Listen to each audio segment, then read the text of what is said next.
আসসালামু আলাইকুম। কেমন আছো সবাই? যে যেখান থেকে আমার ভিডিওটি দেখছো, আশা করি সবাই অনেক ভালো আছো। মাঝে মধ্যে কিন্তু মিষ্টি সবারই কম বেশি খেতে মন চায়। তাই কিভাবে এরকম মজাদার একটি রেসিপি বানিয়ে নেবে সেই ভিডিওটি নিয়ে তোমাদের মাঝে হাজির হয়ে গেলাম। 1 কাপ চালের গুঁড়া দিয়ে এত সুন্দর যে মজাদার একটা নাস্তা বানানো যায়, ভিডিওটি না দেখলে বুঝতেই পারবে না। তাই আর দেরি না করে লাইক দিয়ে পুরো ভিডিওটি দেখার জন্য অনুরোধ রইল। আমি স্টেপ বাই স্টেপ ডিটেলসে সব কিছু তোমাদেরকে দেখিয়ে দিব কিভাবে এই পারফেক্ট নাস্তা রেসিপিটি তোমাদের সাথে শেয়ার করলাম। দেখো, প্রথমে আমি এখানে একটা মিক্সিং বাটি নিয়েছি আর মেজারমেন্ট কাপে 1 কাপ আমি এখানে চালের গুঁড়া দিয়েছি আর দিয়ে দিলাম হাফ কাপেরও কম ময়দা। আমি চালের গুঁড়াটা কিন্তু বাসায় ব্লেন্ডার জারে ব্লেন্ড করে নিয়েছি, সেজন্য একটু ভিজা ভিজা আছে। তোমরা চাইলে কিন্তু এখানে শুকনো চালের গুঁড়া দিয়েও কিন্তু সেমভাবে এই নাস্তাটি বানিয়ে নিতে পারবে। ময়দা আর চালের গুঁড়া ভালো করে মিশিয়ে নিলাম। এখন দিয়ে দিচ্ছি নর্মাল পানি। অল্প অল্প পানি দিয়ে সফট একটা ব্যাটার তৈরি করে নেব। বেশ কিছুক্ষণ সময় ভালোভাবে মেখে ব্যাটারটা তৈরি করে নিতে হবে, তাহলেই কিন্তু আমি যে নাস্তাটা বানাবো সেটা কিন্তু অনেকটাই পারফেক্ট হবে। একঘেয়েমি মাঝে মাঝে ঝাল খাবার খেতে খেতে মিষ্টি খাবার কিন্তু খেতে মন চায়। তাই যদি তোমাদের এই মিষ্টি জাতীয় খাবার খেতে মন চায়, আর দেরি না করে ঝটপট করে বাসায় বানিয়ে ফেলো অল্প কিছু উপকরণ দিয়ে। দেখো, তোমাদের সাথে কথা বলতে বলতে আমি পারফেক্টভাবে ব্যাটারটা তৈরি করে নিচ্ছি।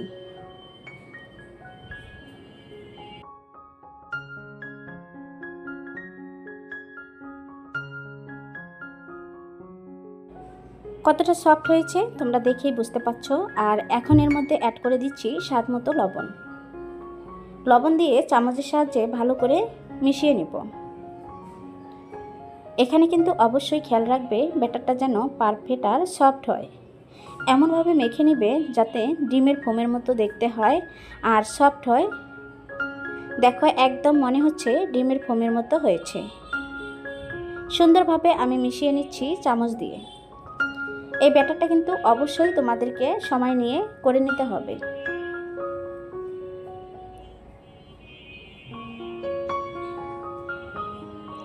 চামচ দিয়ে মিশিয়ে নেওয়ার পর আমি আবারও কিছুক্ষণ সময় হাত দিয়ে ভালো করে মেখে নিব। এতে আরও বেশি সফট আর আরও বেশি পারফেক্ট হবে। ঘরে থাকা সামান্য কিছু উপকরণ দিয়ে যে এত মজাদার একটি নাস্তা বানানো যায়, ভিডিওটি না দেখলে বুঝতেই পারবে না। এই যে দেখো কতটা সুন্দর আর কতটা পারফেক্ট হয়েছে, তোমাদেরকে দেখিয়ে দিচ্ছি। আর ঘনত্বটা কেমন রেখেছি সেটাও কিন্তু তোমরা দেখেই বুঝতে পারছো।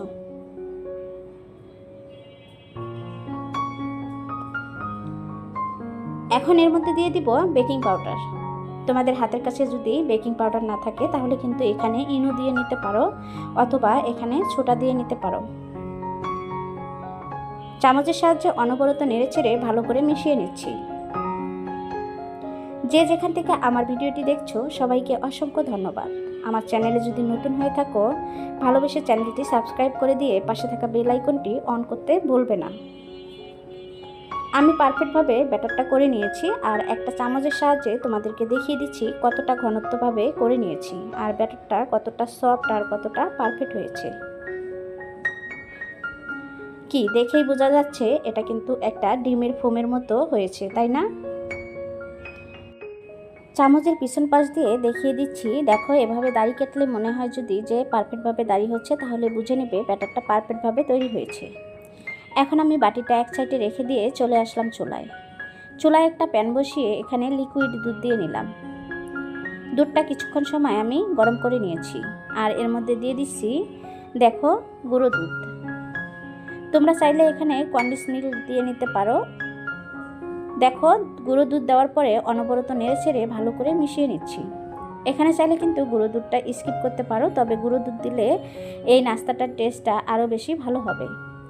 সুন্দর একটা ফ্লেভারের জন্য দিয়ে দিচ্ছি সাদা এলাচ। অনবরত নেড়েচেড়ে দুধগুলো ভালো করে বলক তুলে নিচ্ছি। এটা চুলার উপর থাক। এখন চলে আসলাম, দেখো একটা বাটি নিয়েছি আর বাটির মধ্যে নিয়েছি কাস্টিং পাউডার। এখানে 1.5 টেবিল চামচ নিয়েছি, তোমরা চাইলে কিন্তু কম বেশি করে দিতে পারো। সামান্য পরিমাণের পানি দিয়ে ভালো করে গুলিয়ে নিব। এই নাস্তার মধ্যে কিন্তু এই পাউডারটা দিয়ে নেওয়ার অবশ্যই চেষ্টা করবে, তাহলে কিন্তু এটা খেতে আরও বেশি টেস্টি হবে। তোমরা চাইলে কিন্তু এমনিতেও এই নাস্তাটা বানিয়ে নিতে পারো। কালারটা দেখার সৌন্দর্যের জন্য আর এর টেস্টটা বাড়ানোর জন্য এটা দেওয়া। অনবরত নেড়ে ছেড়ে দেখো ভালো করে মিশিয়ে নিচ্ছি। এখন আবারও চলে যাব চুলায়।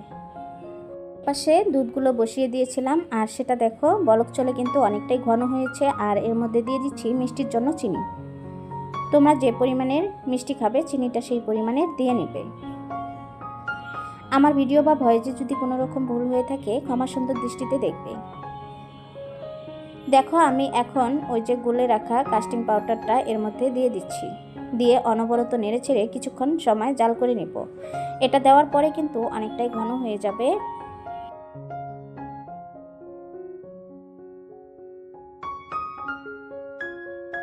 এটা আমি এই চুলায় রেখে দিব। আর আরেকটা চুলায় আমি একটা পিঠা বানানোর সাজ বসিয়ে দিয়েছি। আর সামান্য পরিমাণে তেল দিয়ে টিস্যু দিয়ে ভালো করে মুছে নিচ্ছি।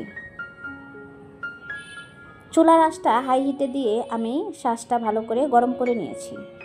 এখন আমি যে বেটারটা করে নিয়েছিলাম সেটা কিছুটা করে এর মধ্যে দিয়ে দিচ্ছি। তোমরা চাইলে কিন্তু অন্যভাবেও এই নাস্তাটা বানিয়ে নিতে পারো। আজকে আমি এটা দিয়েই বানিয়ে নিচ্ছি পারফেক্টভাবে।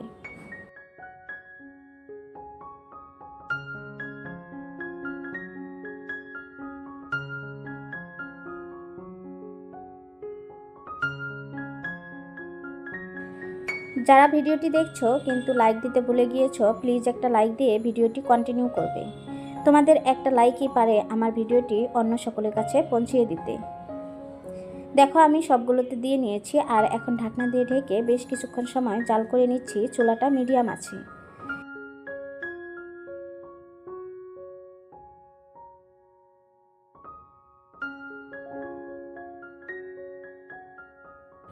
দেখো চলে আসলাম কিছুক্ষণ পরে। আর কতটা সুন্দর আর কতটা পারফেক্টভাবে হয়েছে তোমরা দেখেই বুঝতে পারছো। আর দেখো কতটা সুন্দরভাবে উঠে আসছে। তেল দেওয়ার কারণেই কিন্তু এত সুন্দরভাবে তুলে নেওয়া যাচ্ছে। তোমরা চাইলে কিন্তু এই যে দেখো গোল করেও বানিয়ে নিতে পারো, আবার এরকম লম্বা করেও বানিয়ে নিতে পারো। এখন আমি সবগুলো তুলে নিচ্ছি। প্রতিদিনই একঘেয়েমি নাস্তা খেতে খেতে ভালো লাগে না, তাই মাঝে মধ্যে ভিন্ন কিছু ট্রাই করা দরকার। আমার এই সহজ রেসিপিটি তোমাদের কাছে ভালো লাগলে ভিডিওটি ফ্রেন্ড এবং ফ্যামিলির সাথে শেয়ার করে দিয়ে তাদেরকেও দেখার সুযোগ করে দিবে। একইভাবে আমি আরও কয়েকটি বানিয়ে নিব। এখন শুধু মাঝখানে দিয়ে তারপর গোল করে কয়েকটি বানিয়ে নিব। এটাও কিন্তু দেখো পারফেক্টভাবে হয়ে গিয়েছে। এটাও কিন্তু তুলে নিব। আমি সবসময় চেষ্টা করি আমার চ্যানেলে নতুন আর পারফেক্ট কিছু নাস্তা রেসিপি শেয়ার করার জন্য। আশা করি আমার সহজ রেসিপিগুলো তোমাদের কাছে ভালো লাগে। দেশ এবং দেশের বাইরে যে সকল ভাইয়া আপু আঙ্কেল আন্টিরা আমার ভিডিওটি দেখছো তাদেরকে মন থেকে দোয়া আর অনেক অনেক ভালোবাসা রইল। আমার এই ছোট্ট চ্যানেলটাতে এত সুন্দরভাবে তোমরা সাপোর্ট করে আমাকে সামনের দিকে এগিয়ে নিয়ে যাওয়ার সাহায্য করছো, সেজন্য তোমাদেরকে অনেক অনেক মন থেকে দোয়া আর ভালোবাসা। আমি আশা করি আমার এই ছোট্ট চ্যানেলটা আস্তে আস্তে বড় চ্যানেলে রূপান্তরিত হবে তোমাদের ভালোবাসা আর সাপোর্ট পেলেই। দেখো আমি সবগুলো একটা বাটিতে নামিয়ে নিয়েছি ভেজে। আর এর মধ্যে যে আমি দুধের মিশ্রণটা তৈরি করে নিয়েছিলাম সেটা দিয়ে দিলাম। এটার ঘনত্বটা কেমন হয়েছে তোমরা দেখেই বুঝতে পারছো। এখন এটা আমি রেস্টে রেখে দিব আধা ঘন্টার জন্য। আধা ঘন্টা পরে কিন্তু ফিরে এসে তোমাদেরকে দেখিয়ে দিব এটা কতটা পারফেক্ট হয়েছে। এই যে আমি আধা ঘন্টা পরে ফিরে আসলাম। দেখো একটা চামচের মধ্যে তুলে তোমাদেরকে কেটে দেখিয়ে দিচ্ছি কতটা পারফেক্ট আর কতটা মজাদার হয়েছে। তোমরা কিন্তু না খেলে এটা বিশ্বাসই করতে পারবে না যে এত মজাদার একটি নাস্তা রেসিপি। মেহমান আসলে তাদেরকে যদি বসিয়ে রেখে ঝটপট করে এই নাস্তাটা বানিয়ে দাও, তারা দেখবে খেয়ে দিয়ে তোমার প্রশংসা না করে পারবেই না। একদিন যাকে বানিয়ে খাওয়াবে সে তো বারবার রিকোয়েস্ট করবে এভাবে বানিয়ে দেওয়ার জন্য। আমি তোমাদের মাঝে চেষ্টা করেছি অল্প কিছু উপকরণ দিয়ে সহজ একটি রেসিপি শেয়ার করার জন্য। আজকের রেসিপিটি তোমাদের কাছে কেমন লেগেছে ছোট্ট একটা কমেন্টের মাধ্যমে জানিয়ে যাবে। ভালো লাগলে অবশ্যই বাসায় একদিন ট্রাই করবে। আজকের মতো এখানেই বিদায় নিচ্ছি। আবারও কথা হবে অন্য কোনো দিন অন্য কোনো ভিডিওতে। সবাই ভালো থাকবে, সুস্থ থাকবে। আল্লাহ হাফেজ।